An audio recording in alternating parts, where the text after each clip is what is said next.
Rabbi Akiva, the great Tana. For us, it's close to be able to have a child bearing his name. There's also an Akiva that personally I had a relationship with that is also it's close to carry his name. David, of course, besides for the obvious connection of Shavuos, there have been many Davids that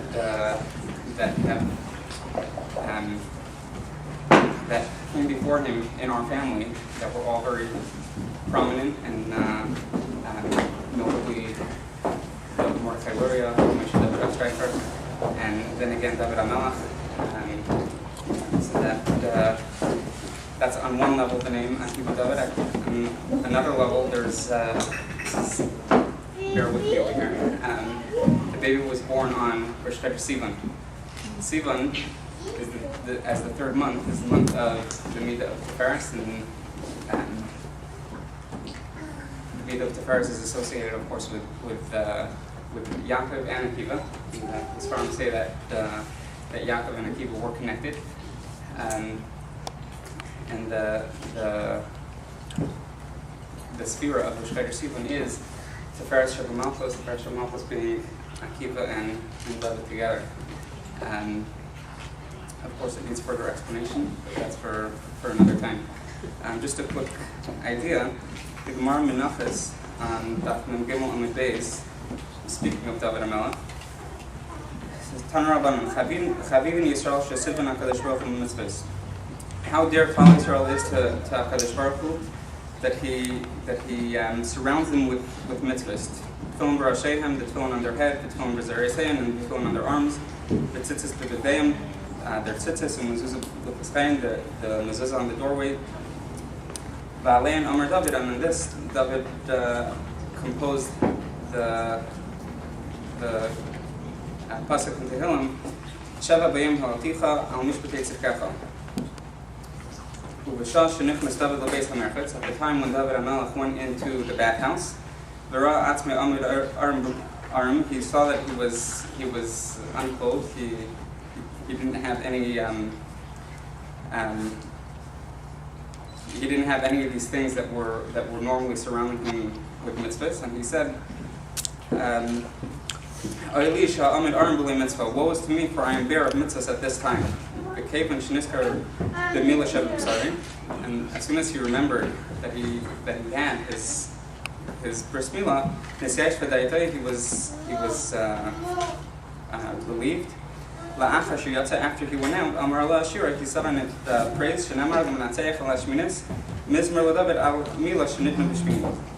Then he composed Tehillim Yud Beis.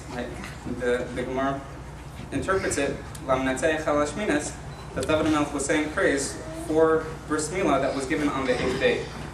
So the question is, what does the fact that bris milah given to a young child of 8 days old have to do with what prompted his praise?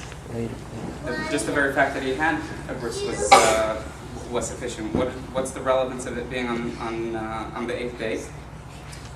The Balacherdis answers that when it says that he was going into the base of Merkaz, he was going to cleanse himself.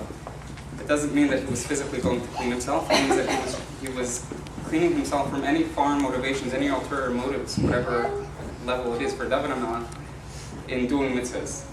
That on some microscopic level, if you realize that everything contains some sort of trace element of foreign motivation.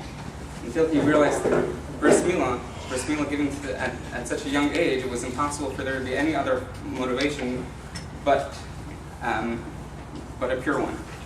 And therefore he composed this kapitel that specifically because it's given to such a young baby, right? But the question still remains: why is it that you give a bris to someone so young? Right?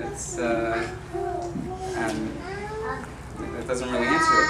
We know that there's the Gemara Numa on Chavches says that Avram Avinu kept the whole Torah even before he was commanded to do so. And there's over there a very famous question: why did he wait 99 years to do bris milah if he kept everything else? Why why wait with bris? So the Bris Garav answers that bris milah contains two parts. Right? It's not just one mitzvah that you do in one fell swoop. There's two components to it. There's the bris part and there's the milah part. The bris is the covenant, the treaty between us and Hashem, and the milah is the actual circumcision. Right? So if you don't have a bris, then there's no point in doing the milah. Right? To just cut without having that relationship with Hashem is pointless. So until Hashem engaged him in this treaty, there was no point for him to do so. And that's the answer that the Bris Garav gives. And I was thinking over Yom Tov that that's very good for why Avram Avinu waited, but it doesn't answer why did Hashem wait. There was still he was doing everything else, and he was going to give him that mitzvah anyway. So why did he wait all that time until he gave him the mitzvah to do bris milah? So the answer to that, to understand what is bris, right?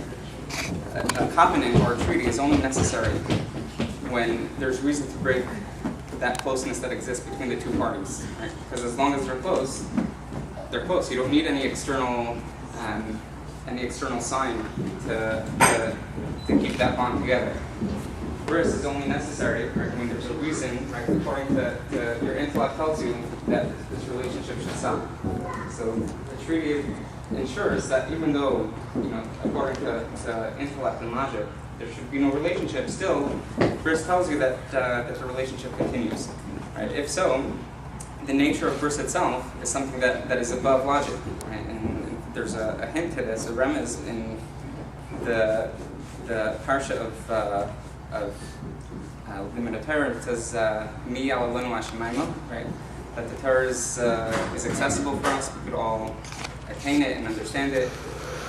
Mi Yalalenu Hashemayma, who will ascend to heaven, is an acronym for milah, right? That everything else is within our reach, but bris milah itself that's something that is beyond our intellectual grasp. And I was thinking, I don't know if this is true or not, feel free to correct me, but I was thinking the other day that perhaps this is the answer to why we give a bris to someone at such a young age, and why Avram Avinu waited 99 years, or why Hashem waited 99 years before giving the mitzvah to Avram Avinu.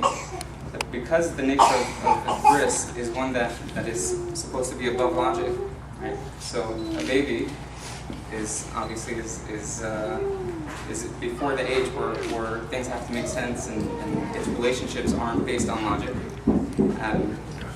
So that's why we give a baby a bris at that age. And the reason why Hashem waited 99 years to command Avram to do bris is because Avram's relationship with Hashem was premised on the idea of intellect. He arrived at recognizing Hashem was an intellectual process. So only after he transcended that part of the relationship was he ready for that next part of the relationship of rising above intellect and logic, and therefore it was only at 99 that Hashem commanded him to do bris. And over there, right after he's commanded to do so, we find that Hashem appeared to Avram Avinu. Parshas Vayera starts off that Avram had a nevuah, right? But it doesn't say what the vision was, right? It says that Hashem appeared to Avram without any mention of what it was that Hashem was telling him. So Rashi says that he was coming to Bimah Bakachol to visit the sick, because Avram had just circumcised himself, and the Sforno explains that what Hashem was doing was coming to enact that bond, right? Avram just fulfilled bris milah, and now Hashem was coming to him and doing his part of the bris. And Rav Gedalia Shor explains, according to this Sforno, that's the bracha that we give the baby. Hashem shenichnas bris came yikanis l'ter l'chol masim tevim. That's just like at the bris, the baby has that bond that Hashem is clearly with him. That bris should continue at every stage of life. L'ter l'chol masim tevim. Thank you all for coming.